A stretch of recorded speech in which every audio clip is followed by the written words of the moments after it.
Das chamadas 7 artes clássicas, a música é certamente a que mais está presente no nosso cotidiano. Há quem ouça música praticamente 24 horas por dia. Uma canção para acordar, outra para dormir, um artista para animar, um álbum para ficar triste, música de fundo para trabalhar, música alta para comemorar, música instrumental para relaxar, no ônibus, em casa, no barzinho, na TV, no fone, sozinho, com a família, com os amigos. Música para comemorar o nascimento, o batizado, música para chorar o ente que se foi, o canto dos pássaros, o soprar do vento e até o vai e vem da cidade grande muitas vezes são músicas para os nossos ouvidos. Estamos falando de memória, identidade, criatividade, saúde, bem-estar, emoção, conexão, diversão. Mas se tudo é música, música também é tudo. É mercado, é indústria, é política.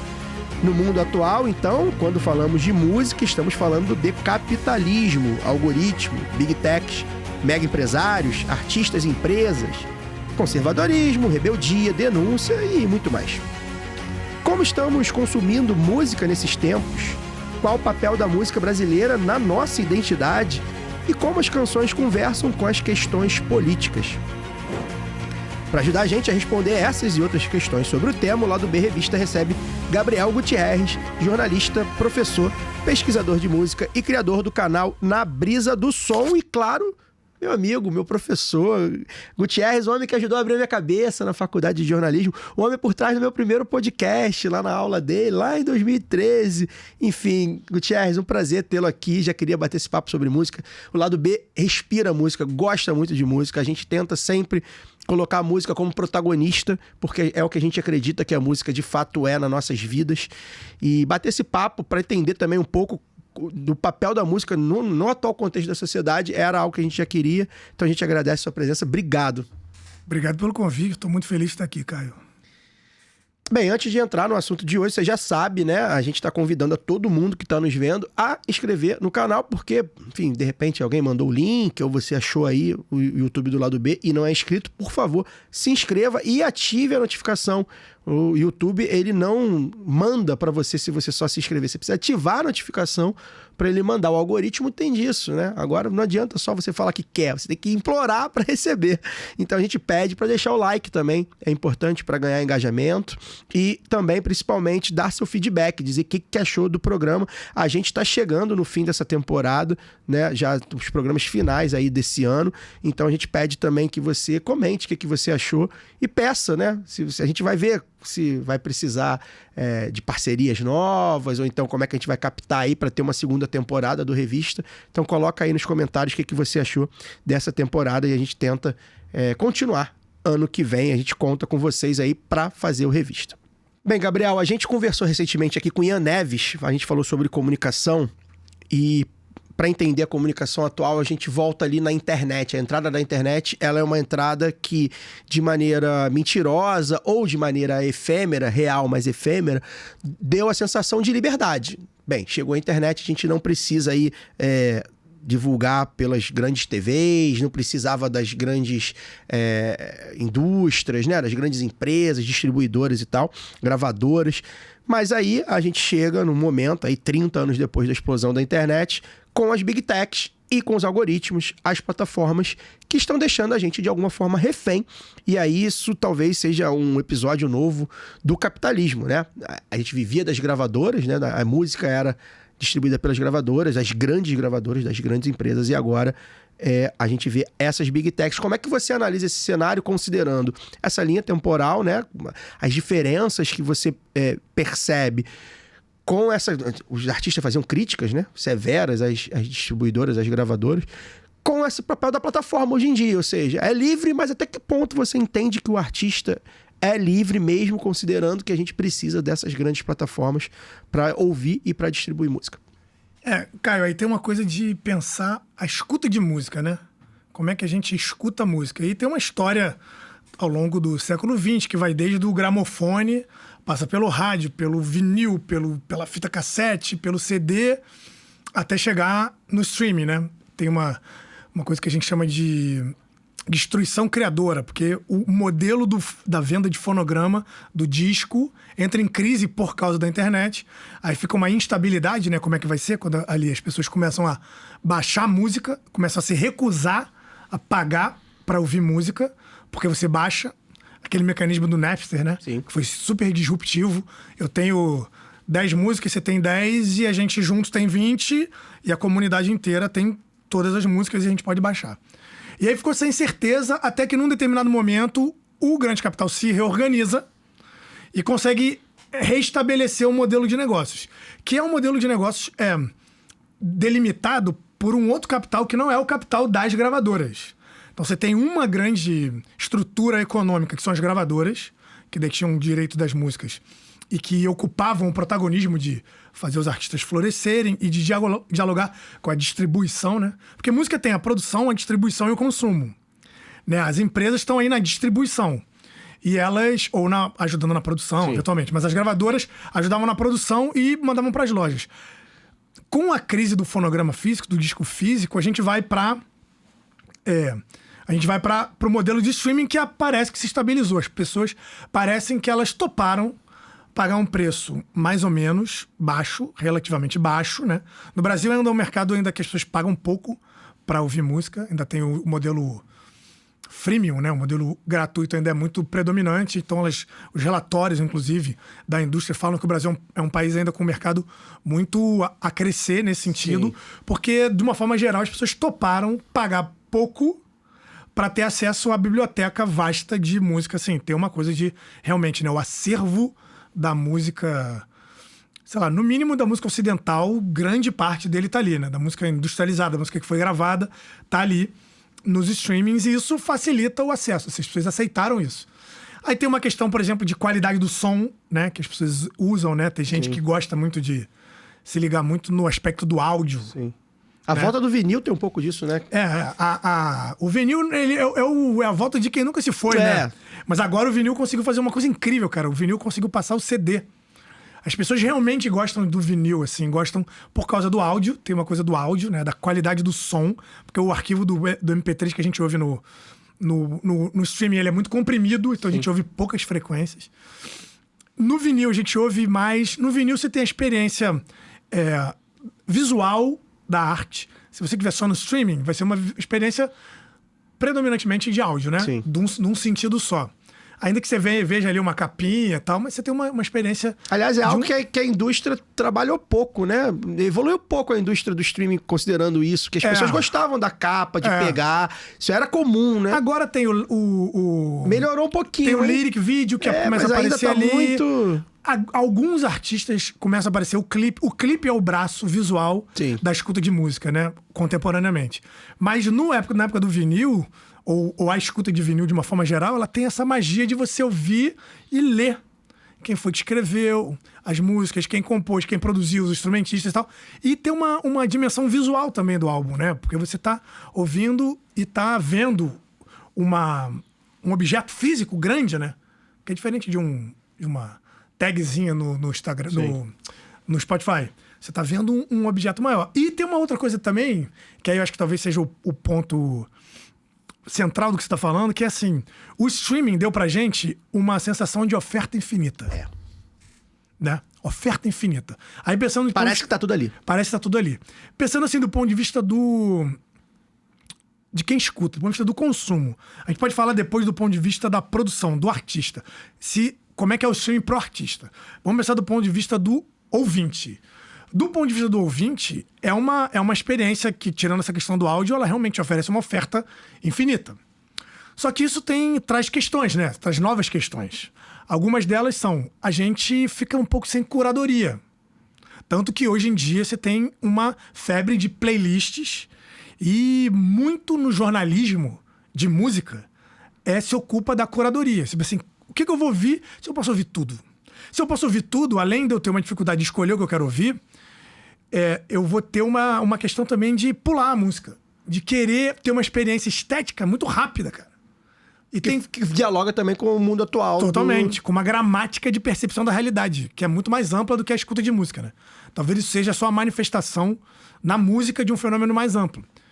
E então, assim, você tem questões novas que estão aparecendo. O skip rate, né, que é a taxa de pular a música, é uma delas.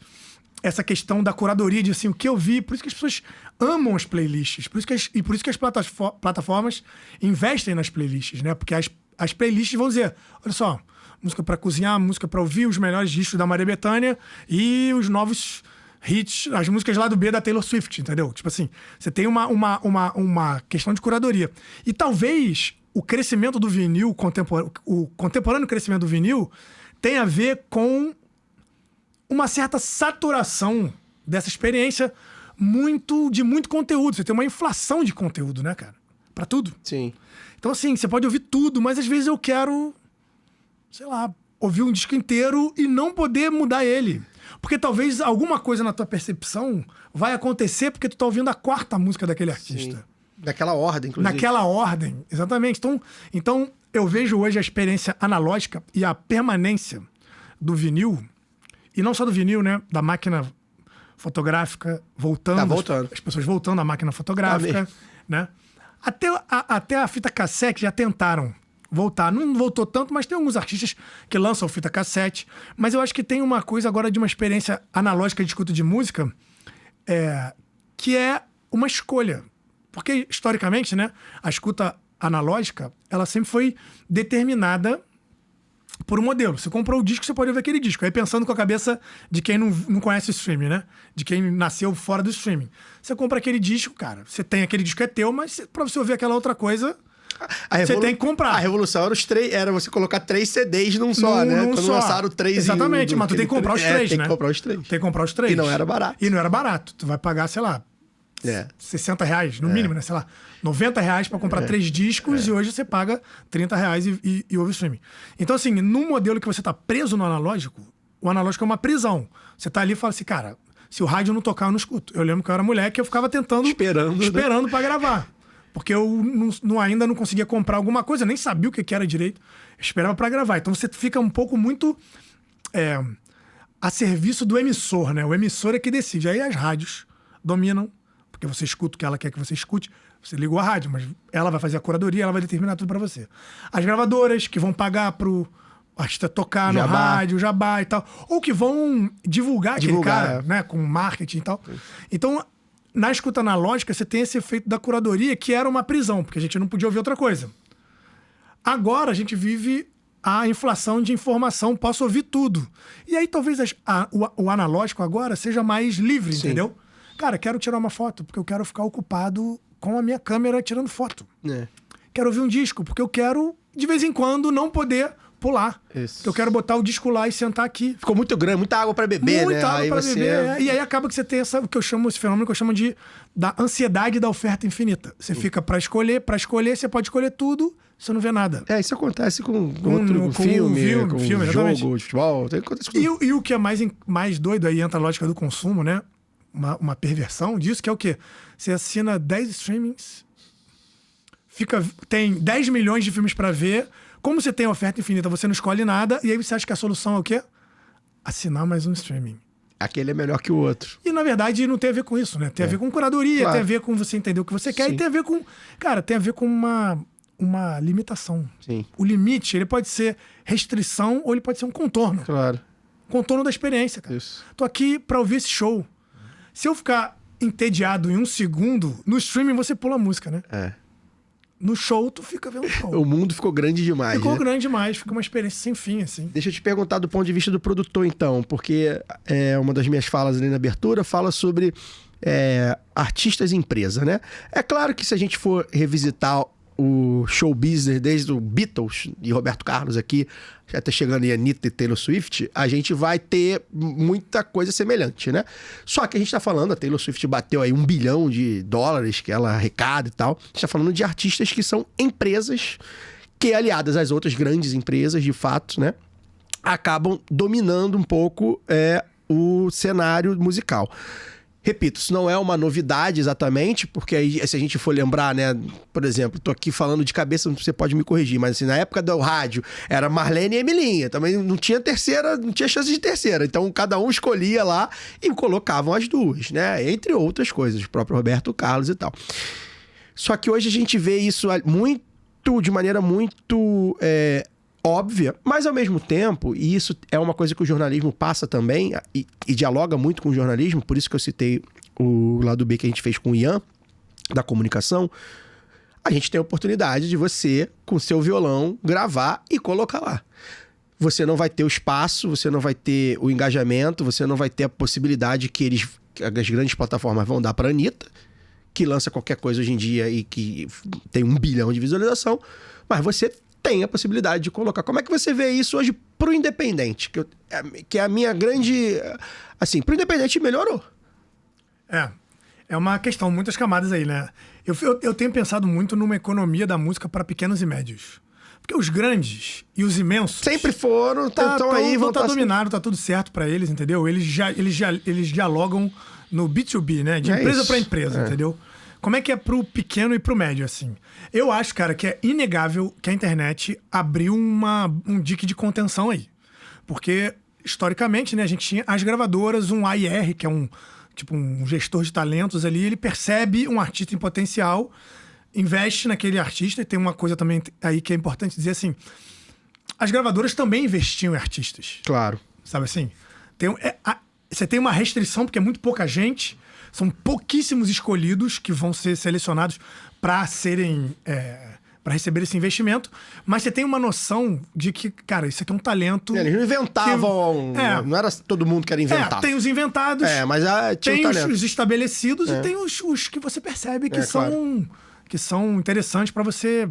Tem a história clássica do André Midani, que ficou décadas botando dinheiro na produção fonográfica do Caetano Veloso, até o Caetano Veloso, porque via ali um talento e tal, e até o momento que ele vira um artista grande, e aí só muito contemporaneamente ele começa a, de fato, vender disco. Ele nunca foi um grande vendedor. Um vendedor de disco. Tem um lado econômico, mas tem um lado artístico, e uma coisa complementa a outra, porque você tem uma gravadora que tem grandes artistas, dá prestígio para ela. E aí outros artistas estão pagando a conta. Isso era comum, por exemplo, o Odair José vendia muito pro Chico poder vender menos. Poder gravar, exatamente. Poder gravar com um estúdio bom e ter, enfim, a questão da produção. Então, eu acho assim, se por um lado as gravadoras eram um dique de... Se por um lado as gravadoras ajudam no florescimento de artistas, né? Investindo, né? A indústria como um lugar de investimento em novos talentos. Por outro lado, era um clube seleto que tinha um portãozinho ali que pouca gente passava. A internet rompe com esse portão. Isso é inequívoco, assim, eu acho, né? Muito claro. Que agora a produção, a emissão e, de alguma medida, a distribuição tá facilitada. Você pode gravar, se autogravar e distribuir. Só que, né, o mercado, ele começa a perceber o que ele pode vender dentro desse contexto. Então, assim, as Big Techs, se num primeiro momento, né, de oceano azul, como a gente fala, né, poucos pioneiros estão ali adotando aquela tecnologia para se distribuir no YouTube, esses primeiros talvez conseguissem um público orgânico, espontâneo e tal. Hoje, aí a coisa já vira um serviço. Sim. Já é um serviço. Então você pode ter uma imagem que eu acho muito boa, assim, que é você, assim, você gravar sua música como independente e simplesmente botá-la no Spotify, é como se você estiver numa praia lotada com uma placa pra cima, ouça minha música, entendeu? Tipo assim, é uma poluição, é uma convulsão de sinais ali que estão, sabe, sendo emitidos, e você botou ali um beat micro. Então não adianta nada. Adianta assim, eu te conheço, eu falo, cara, escuta aí meu som, escuta aqui, tá. Mas, e aí entra uma outra questão que é um pouco assim, a música não é só a música, né? E eu tenho estudado muito isso, assim, isso é hoje o meu tema central, assim, entender que a parte artística da música, da produção estética, ela é o final de um processo, ou ela é o começo de um processo que é muito maior. Que é assim, como é que você viabiliza uma carreira artística, sabe? Como é que esse pequeno e médio... os pequenos e médios reclamam muito da remuneração do streaming. Mas os pequenos e médios têm que fazer público também. Ao mesmo tempo, os grandes entram já por cima com grana, com parceria, com Spotify e tal. Mas eles entram por cima porque eles têm 1 milhão de seguidores. Um cara especialista e também tem uma equipe especializada para cada e que vai investir. Ponto. Porque a plataforma tá cobrando para te mostrar os lançamentos, para botar na playlist e por aí vai. A não ser que existe uma coisa, um burburinho assim, orgânico numa cena, que aí os curadores começam, nossa... Pode acontecer, estão falando disso, Pode acontecer. Olha, estão falando disso. Mas aí tem muito a ver, sei lá, com uma elite cultural, né? Às vezes tem a ver com uma elite cultural. Um povo que já faz barulho, que tem prestígio. Caraca, vamos ouvir lá. Tá todo mundo falando do Bala Desejo. Tá todo mundo falando da Ana Frango Elétrico. Aí viram. Mas são, ao mesmo tempo, assim, são artistas muito profissionais que estão trabalhando a música desse jeito, entendeu? Eu acho que tem muito uma imaginação do artista como alguém que está sentado, que tem ideias e que faz coisas e as pessoas ficam fascinadas com as coisas que ele faz. Não. E na verdade não, assim, o cara tá trabalhando. trabalhando. Engenharia de produção aí. Né? E tanto do ponto de vista, digamos assim, de grandes empresas, quanto do ponto de vista de tem um disco de uma banda chamada Macaco Bong, que é uma banda de rock do Mato Grosso, excelente, que o nome do disco é Artista Igual a Pedreiro. Assim, tem uma dimensão do trabalho que é trabalho. Claro. E que não é só a parte musical, entendeu? A parte musical, o Mano Brown fala isso, né? O palco. Quem dera que a vida fosse sempre estar no palco. Sacou? Assim, você carrega 700 horas de piano pra poder ficar 7 minutos no palco. Pois é. Os pequenos e médios, né? Os grandes não. E é isso, assim, é muito parecido. Por isso que eu quis fazer essa primeira pergunta, que é muito parecido com a comunicação. Hoje, o lado B, por exemplo, sem a internet não ia ter lado B, porque ia ser muito caro fazer uma produção de televisão e alugar um horário na Band, né? Mas, ao mesmo tempo, a gente tá aqui, mas, ao mesmo tempo, são tantas as barreiras que os algoritmos colocam na gente, que a gente sabe que a gente não vai ultrapassar. Ó, até aqui vocês vão, a partir daqui quem vai somos nós. Né? Então, ao mesmo tempo, a gente como comunicador pequeno, e se fosse músico seria a mesma coisa, estamos satisfeitos. A gente pode chegar até aqui, nosso público é isso aqui, esse é o nosso limite. A partir daqui a gente vai ter que dialogar com pessoas e com coisas e com empresas que de repente a gente não quer. Pro artista independente é a mesma coisa, porque ele vai perder a independência dele, ele vai perder, né, a capacidade criativa dele para se vender. Então, é um pouco disso, né? Então, é bem parecido mesmo. E eu queria falar também, Gabriel, uma coisa que, como eu falei também na abertura, a gente defende muito aqui, né? A gente, do lado B como um todo, nós somos muito fãs da música brasileira, né? E variedade, qualidade, diversidade, enfim, né? Toda essa formação cultural que o Brasil tem desemboca, eu acho que na música como a forma mais sublime e mais bonita, talvez ao lado do futebol, mas o futebol já esteve em melhor fase. Eu acho que a nossa música ainda tá melhor que o futebol. Com certeza. E eu costumo cometer a heresia de parafrasear o Chico Buarque, né? E eu costumo dizer que a viola nos redime, né? Ele em Para Todos diz que a viola redime ele, e eu acho que a viola, a música, redime o Brasil, de certa forma. É um Brasil que deu certo, né? Queria que você falasse um pouco, você como pesquisador, como é que você vê essa coisa da música como identidade do brasileiro, a partir não só da exportação, que é fundamental, se a gente for falar de bossa nova, por exemplo, a própria Anitta, agora aí, né, tentando exportar um Brasil meio diferente dela, mas enfim, é um Brasil também, tem Brasil ali. Mas mesmo para nós, né? A gente como se identifica, né? Citei aqui o Roberto Carlos, que para mim é o... Sei lá, não sei que Brasil também tem, mas tem muito de Brasil o Roberto Carlos, né? Muito. E Ivete Sangalo, enfim, esses grandes artistas, assim, como eles se identificam com o país. Como é que você analisa isso, considerando também essa coisa dessa linha histórica, né? Se você sente uma mudança dos grandes artistas de hoje, né? Se o Gustavo Lima é o novo Roberto Carlos, dá pra fazer essa comparação? Como é que você vê isso? Gostou dessa pergunta? Não tava no roteiro, não. Essa veio na visão política, com certeza, né? Pois Carlos, eles têm mais mais afinidade do que parece. Mas, cara, esse tema é o tema central, né? Eu diria que é o tema central para pensar o Brasil, assim. Acho que a música... Eu costumo dizer que na música o Brasil é uma potência desenvolvida e tecnológica, sabe? O Brasil, em algum momento, tem que, do ponto de vista econômico, socioeconômico, ele tem que fazer jus à sua música, né? O Caetano Veloso elabora um pouco isso em relação à bossa nova, né? Eu gosto de pensar isso na complexidade, na diversidade, na heterogeneidade da música brasileira, da produção artística dos artistas brasileiros, levando em conta todas essas dimensões que a gente já antecipou aqui, né? Pequenos, médios e grandes. Não só pensar também nessa música só canônica, sim, que vai ser exportada, pequenos, médios e grandes. Pensar na música de um ponto de vista econômico. Gosto muito de pensar a música de um ponto de vista como um ativo econômico, sabe? Assim como o futebol, né? A gente tem os jogos de futebol, mas os jogos de futebol, eles encadeiam outros setores. O jornalismo, eles encadeiam transmissão de jogo, eles encadeiam, enfim, sei lá, pessoas que estão vendendo coisas no comércio, nos estádios.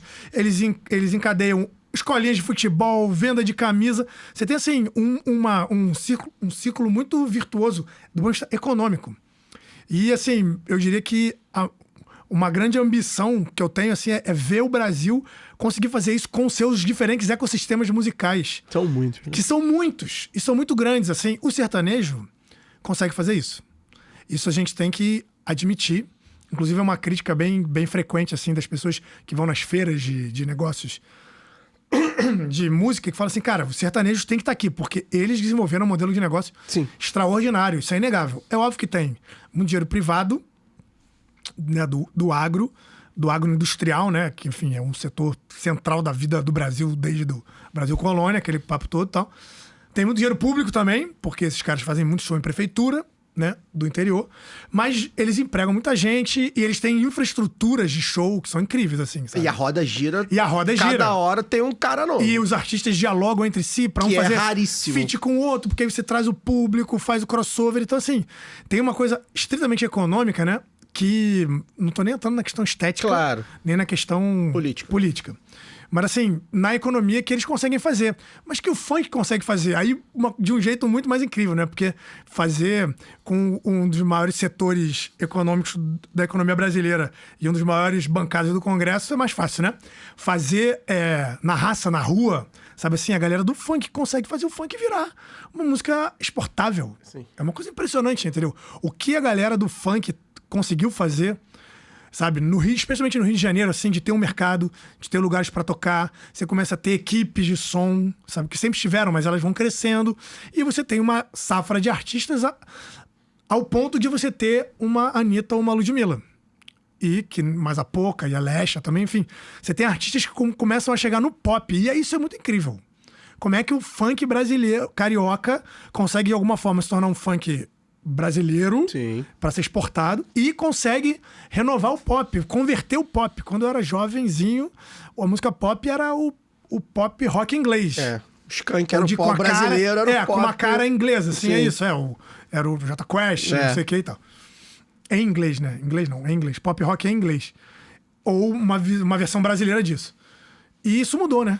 Isso mudou, assim, essa coisa dessa música feita pelo povo brasileiro mesmo. Aí uma música de fato popular, né? Porque a MPB, ela tem um nome popular, mas ela não é uma música popular, né? Ela é uma música de classe média, feita para a classe média, predominantemente feita por pessoas de classe média, mas ela bebe numa estética popular. Aí, por isso, ela é popular no P. Mas ela não é uma música feita e consumida pelas camadas populares do Brasil, né? Sim. E essa outra música é. E hoje eu vejo o rap fazendo isso, né? O rap... conseguindo criar um ecossistema econômico tal que viabiliza que as pessoas tenham emprego, que as pessoas vivam disso. Porque esse é o ponto central, né? Desenvolvimento econômico para as pessoas viverem disso, libertarem suas potencialidades humanas, entendeu? E conseguirem falar, vou viver de música? Vamos. Então vai ter a casa de show, vai ter a imprensa que cobre, vai ter o bar que vive porque tem a casa de show do lado, vai ter a produtora que faz o conteúdo para aquele artista, vai ter a assessoria de imprensa, vai ter, sabe, o artista. E vai ter os músicos que tocam aquele artista. Assim, muitas cadeias entrelaçadas, que é o que os americanos fizeram, né? Sim. Os Estados Unidos conseguem ter uma cadeia produtiva do entretenimento muito rica. Tá certo que eles conseguem também porque eles drenam a riqueza do planeta inteiro e, de alguma forma, inviabilizam também que a gente desenvolva as nossas, né? Mas a gente tem que se virar e conseguir criar as nossas, inclusive politicamente, para que a música brasileira seja, de fato, um grande ativo, entendeu? E que as pessoas possam viver de música e que a música enriqueça as pessoas e que a música viabilize e que a música deixe de ser, especialmente para pequenos e médios. Bato muito nessa coisa dos pequenos e médios, sabe? Um neodesenvolvimento para pequenos e médios. Porque os grandes e os imensos... Esses sempre existiram, vão sempre se virar, né? Mas para pequenos e médios, entendeu? Pequenos e médios que conseguem viver de arte, sem ser no amor. Porque o amor é muito lindo, mas já diria o Racionais, né? Um por amor, dois por dinheiro. Então, assim, a arte como uma profissão. E dá pra ser, né? Há outros mercados menores que funcionam. É claro que tem um pouco da questão do capitalismo mesmo, né? Naturalmente tende a formar oligopólios e monopólios, é natural do capital. Mas eu acho que em outros mercados, mesmo econômicos, a gente tá falando, sei lá, né? Totalmente. Existe isso, né? De ter o pequeno ainda e os médios ainda vivos, né? Enquanto os grandes estão lá tomando seus negócios com carretas imensas e o pessoal tá ali sobrevivendo. E na música dá pra ser assim, né? Tem o exemplo do Tecnobrega, tem o exemplo do Calypso, tem o exemplo do forró eletrônico, tem o exemplo do sertanejo, tem o exemplo do samba, né? O bem ou mal, assim, o samba, o pagode não conseguiu morre, né? Se converter no mercado, né? Nos anos 90 ali tem uma explosão de um pagode romântico que vira economia. As rodas de samba no Rio também, isso é um debate também, né? De como conseguir monetizar sem perder a experiência e tal. É um debate complexo, mas eu acho que o encontro virtuoso é de uma coisa com a outra. Sim. Não é só uma coisa, sabe? Só mercado, só economia. Caraca, então vamos, né, falar o que a gente não quer, fazer o que a gente não quer, ir pra onde a gente não quer, conversar com quem a gente não gosta pela economia. E também o outro lado, entender que é um jogo aqui, sabe? Pra ter uma casa média, tem alguém que tá produzindo o evento e tá vendendo ingresso. É que é dramático. Aí, pra vender ingresso, você vai ter que botar cerveja. Aí, tu vai ter que fazer a parceria com a cerveja. Mas, assim, eu acho que a saída pros processos é um pouco essa dimensão econômica, né? Da questão da música que nos redime. E tem uma questão, espiritual, né, cara? A música do Brasil, ela, primeiro, eu sempre digo, a música do Brasil é a melhor música do mundo. Não deve nada à música dos Estados Unidos e não deve nada à música da Inglaterra. E é tão incrível quanto a música da Nigéria, sabe? E é tão incrível quanto a música da Jamaica, que são os lugares da pesada, né? Jamaica, Nigéria, Estados Unidos, Cuba, sabe? Lugares que tem uma música explosiva, inequivocamente, músicas afrodiaspóricas, sabe? A música afrodiaspórica das Américas, que é a música das Américas, é uma riqueza, assim, incomensurável, eu diria que é uma maravilha da vida humana, assim, uma coisa, tipo, muito incrível, assim, realmente, tanto desse ponto de vista econômico quanto do ponto de vista estético, né? E no Brasil, né, as contradições do Brasil, talvez elas se atenuem um pouco na música, né? Porque a música brasileira ela tem um protagonismo preto. E o Brasil, economicamente, deveria ter um protagonismo preto. Político, deveria ter um protagonismo popular. Na música, os pobres, as classes trabalhadoras são empoderadas, né? Elas são poder. Na música. E aí propõe um encontro com os setores médios, porque tem isso também, né? A música como o Brasil como um encontro também. Entre as classes populares, que são a maioria, os trabalhadores do Brasil, e as camadas médias, que estão topando esse projeto, né? Um projeto de civilização, um projeto de desenvolvimento, um projeto de redução das desigualdades e tudo mais. Na música, você consegue ter esse protagonismo. Na música, você consegue ter um encontro entre classes e entre raças, que é virtuoso e mais justo e faz justiça com a brutalidade que é a história do Brasil, assim. Então, na música, a gente conseguiu fazer isso, né? Na música popular. Tanto a MPB, que isso é um discurso, inclusive, que já foi muito usado, né? Do nacional popular na MPB. Só que muito específico com a MPB. Mas eu gosto de estender isso para as outras manifestações musicais, entendeu? Isso vale pro funk, isso vale pro rap, isso vale pro samba, isso vale pro forró, isso vale pro pagode romântico, isso vale pro sertanejo, entendeu? Um lugar onde a gente consegue ser uma potência, de fato. Ter orgulho, né, cara? Nós fomos saqueados durante 500 anos, cara. A gente tem essa coisa vira-lata, essa coisa de alguém de quem alguma coisa foi tirada, né? É muito forte, cara. E na música a gente não sente isso. É como no futebol. Sim, exatamente como no futebol. E eu acho que a questão da música, a coisa da variedade das formas, né? E aí eu falo aqui do Rio de Janeiro, nós falamos do Rio de Janeiro, né? A gente não tem... Você tem porque você estuda, mas a gente não tem a dimensão de viver, por exemplo, do tecnobrega, loucura que é, enfim, no norte. E o próprio forró em vários bolsões do Nordeste, embora também disputando ali com o sertanejo. O próprio sertanejo raiz, né? Que, enfim... já de muito tempo ocupa boa parte também dos interiores do Brasil. E aí o rap, o funk, o samba e tal. E é uma variedade, a gente comenta muito isso no lado B, assim. Se você tá ouvindo a gente, tá vendo a gente e, pô, não tem nenhum artista brasileiro que tu goste, cara, não é possível, assim. Não é possível. Porque, assim, é muita variedade. Você vai encontrar de tudo, né? E com a internet, mais fácil ainda, né? Tá aí uma curadoria.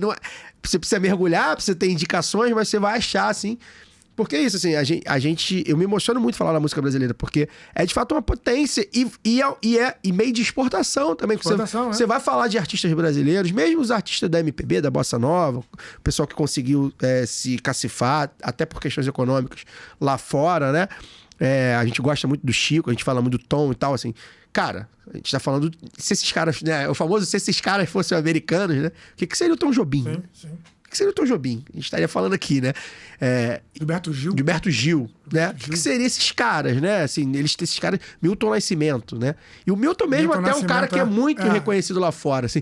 E mesmo assim, pô, não é um décimo de reconhecido do que se fosse um americano nascido ali e tal, enfim. E isso é um negócio que a gente gosta de falar, porque... Pra deixar claro, pra situar bem o Brasil, pelo menos na música. Nisso a gente é muito grande. Não tem como a gente... muito grande. Que se você tá aí e não escuta artistas brasileiros, cara... E tem uma coisa do português. Sim. Sabe? Tem é lírico, né? O português tem uma coisa da... E de você se ver, seu idioma. Cara, O Alceu fala isso. Tem uma entrevista do Alceu, né? O Alceu acho que é bilíngue, enfim. E ele disse que cantava em inglês e tal. Ele, foi cantar em inglês e o inglês não tem a mesma sonoridade. Aí ele cita lá, acho que uma letra dele. Olha isso aqui em português, né? Não tem a mesma sonoridade pra quem tem ouvido de brasileiro. Porque a gente... É isso, assim... O português... A gente, quando se escuta, cara, tem uma coisa psicanalítica, sabe? Tem uma coisa disso, dessa dimensão colonial. A dimensão colonial, ela tem aspectos econômicos, políticos e subjetivos. A gente se vê de uma determinada maneira. Claro. Quem sai do Brasil... Eu vi ontem a Fernanda Torres, que tá aí, né? Peregrinando para conseguir uma indicação Oscar, falando uma coisa assim, cara, eu aprendi a sair do Brasil e não me ver como caipira. Uma coisa assim, sabe? Então, assim, tem uma coisa do nacional no Brasil, que não é um nacional patriótico, com certeza não, nem é um nacional inventado, mas é um nacional vivido, sacou? A gente vive aqui, cara, a gente fala português, entendeu? As pessoas, o cara quando tá cantando, o Roberto Carlos quando tá cantando, as pessoas se identificam com aquilo, e aquilo educa as pessoas. Eu fiz um vídeo há pouco tempo falando um pouco isso, assim, pegando uma ideia do Wisnik, da música como educação sentimental. O artista nomeia o que você sente. E você fala, essa música foi feita pra mim. Dá voz ao que você está sentindo. Não, não foi feita pra você, mas o talento do cara é conseguir transformar a emoção em som. E fazer você sentir. E você sente aquilo porque você vive nessas ruas. Ainda que haja 1 milhão de diferenças de classe, de território, região, não. Mas assim, são histórias brasileiras. Quem consegue contar histórias brasileiras com excelência... cativa o coração dos brasileiros. Mesmo a despeito das disparidades econômicas que, enfim, fazem um jogo desleal, né? Eu vi uma imagem muito interessante que, assim, o Brasil, economicamente, ele joga como se ele estivesse jogando num campo de futebol inclinado. Já viu essa metáfora? Pra subir... É isso, a gente tem que jogar, fazer gol subindo. E o centro do capitalismo faz gol jogando pra baixo. Não precisa muito. Então, assim... É um jogo, mas na música a gente conseguiu fazer.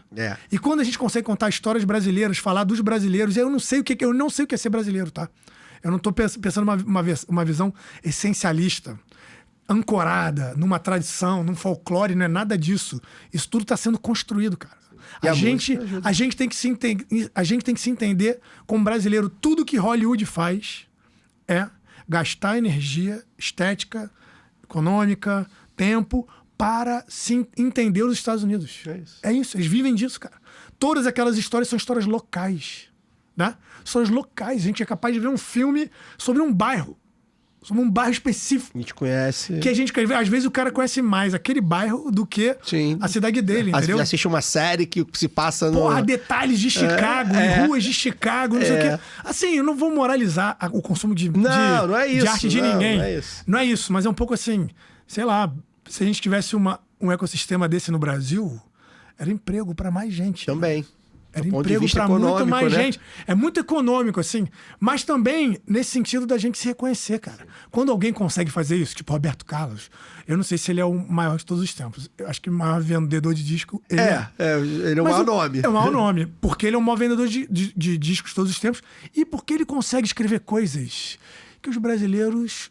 Música é comunicação, cara, entendeu? Tu falou do paralelo do pequeno na comunicação com o pequeno na música.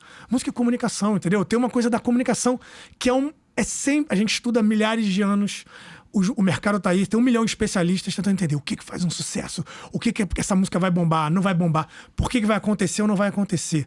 Você pode pagar o jabá, tem fazer os o marketing, mas tem um intangível. Tem. E tem artistas que conseguem fazer isso, cara. Que conseguem contar histórias brasileiras e eu não sei o que é ser brasileiro e conseguem construir isso e a gente se identifica e é muito maravilhoso. Tanto do ponto de vista espiritual, estético, de você falar, nossa, que coisa linda, quanto do ponto de vista de, cara, isso é brasileiro, isso tá empregando brasileiros e por aí vai, sabe? É isso. E quem tá contando bastante a história do Brasil e dos brasileiros ultimamente, pessoal do rap e do funk e do trap também. Então, essa é uma provocação que eu gosto de fazer. Eu costumo brincar que eu perdi um pouco o trem do rap. Eu acho que tem questões geográficas aí também. O Rio de Janeiro era muito mais localizado, enfim. Eu sempre fui mais do funk. E a gente entrevistou aqui a Tamires Coutinho também, que é uma estudiosa que fala de funk. A gente entrevistou do lado B do Rio. Aliás, recomendo, um programa muito bom. Ela fala de funk e ela tá estudando também o trap. A gente vem de uma... Primeiro que a música brasileira, dados os períodos que a gente passou politicamente, a música brasileira sempre foi muito uma música que é voltada para crítica social, né? A gente teve períodos e vários artistas que se consagraram sendo artistas que olhavam o Brasil e falavam, ó, isso aqui tá uma merda. E seja no próprio Era Vargas, já tinha isso. Isso ganha uma dimensão muito grande na ditadura militar. E na década de 90, com toda o boom da desigualdade, do neoliberalismo, e mesmo nas décadas seguintes. E para minha geração, principalmente, a gente vê o funk e o rap, né, como os grandes precursores disso, de dialogar com as camadas mais populares da sociedade, da classe trabalhadora periferizada, sendo massacrada. E aí surge Racionais, MV Bill, surge, o rap do Silva, e assim vai. E desemboca no trap. Que tem gente fazendo trap crítico também. Soube aí recentemente. Eu sou um cara meio... Eu ouço trap, mas não, vamos ver. Mas, no geral, o que eu quero dizer é o seguinte, o mercado E tem um mercado muito forte do funk e do rap, como você falou. Cresceu, isso não é mais aquela coisa do... Me dá o teu disco aí pra gente ouvir o Racionais, não. É vender disco. E tem falas do Mano Brown falando sobre isso. Né? Virou um mercado rico. A gente tá falando de produtoras ricas, principalmente em São Paulo, mas aqui no Rio, gente rica, artistas ricos. A gente citou agora o Felipe Ret em off, né? Um cara que comprou esses dias um caminhão, tanque de guerra aí do Elon Musk, coisa horrível, inclusive, gasta dinheiro mal, o Felipe Ret. Ou seja, que é um dos precursores desse rap. Queria que você analisasse pra gente, a partir do ponto de vista do... Quando a gente vê o trap falando, e o funk e o rap já também falavam um pouco antes, alguns anos atrás, eu ganhei dinheiro, eu tô com o meu malote, eu tô com o meu dinheiro, eu tô com o meu carro, com a minha mulher, com a minha carreira gostosa e tal. Que isso diz pra gente também do atual momento que a gente vive da sociedade? Porque... E aí, a gente, outro dia, viralizou o corte do cara falando que o funk paulista é um braço do neoliberalismo na América Latina. Genial, né? Foi do Brochada Sinistra, se eu não me engano. É claro que isso é um exagero, um arrobo retórico, mas até que ponto também a gente tá vivendo um momento que, porra, a camada da sociedade mais brutalizada, assassinada e, enfim, precarizada, tá cantando pra ela mesmo que a gente tá com carrão, a gente tá com as melhores mulheres, os melhores ouros e tal. Como é que você analisa isso? Cara, eu acho que tem muitas camadas aí, né?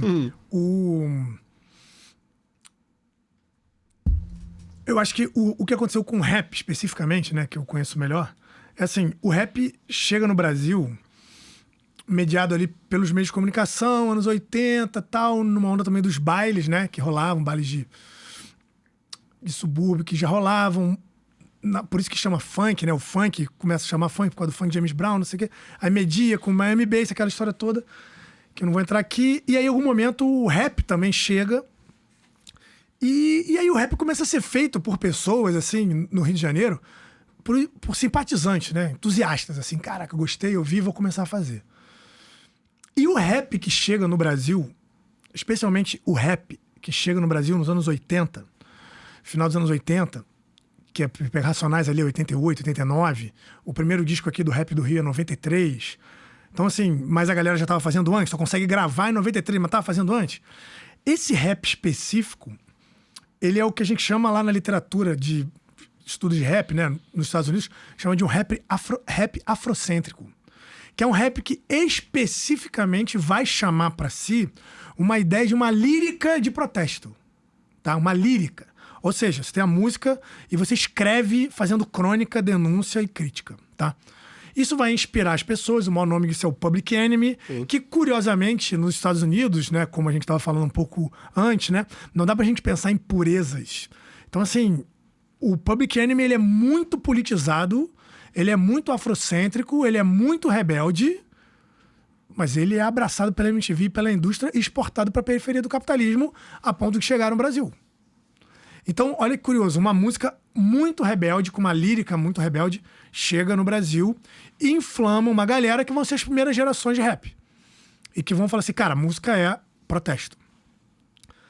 Só que, ao longo do tempo, cara, o gênero musical ele vai se complexificando. Mais gente, para além desses primeiros entusiastas, vão aderindo.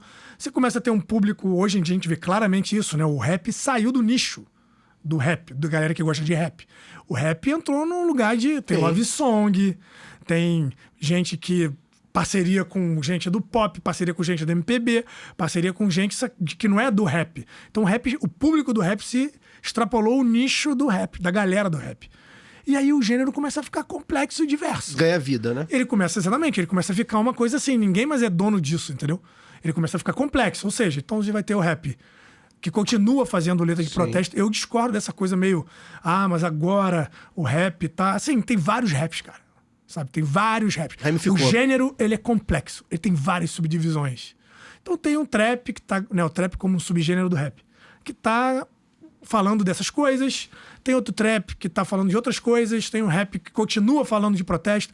Tem um rap que continua na luta antirracista. Tem o trap que continua contra a violência policial. Tem um rap que continua falando de desigualdade, denunciando, sabe? E tem um rap que tá trabalhando esteticamente.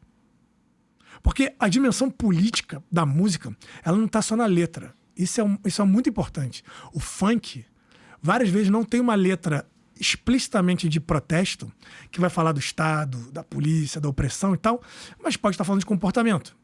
Que é de um jeito muito comum. Mas, para além disso, até assim, pode não estar falando, mas a letra não define a música como um todo. Não. Você tem, por exemplo, no caso do funk, uma estética do beat.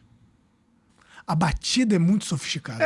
No caso do funk, você pega aquele batidão, você já identifica que é um negócio... E os caras, os DJs que estão produzindo, estão numa alquimia sonora, dialogando com a música eletrônica europeia e, ao mesmo tempo, dialogando com tradições brasileiras muito enraizadas e, ao mesmo tempo, pegando coisas contemporâneas, porque não tem essência, não tem pureza, é tudo mistura. Mas o fundamental é assim, quem tá fazendo...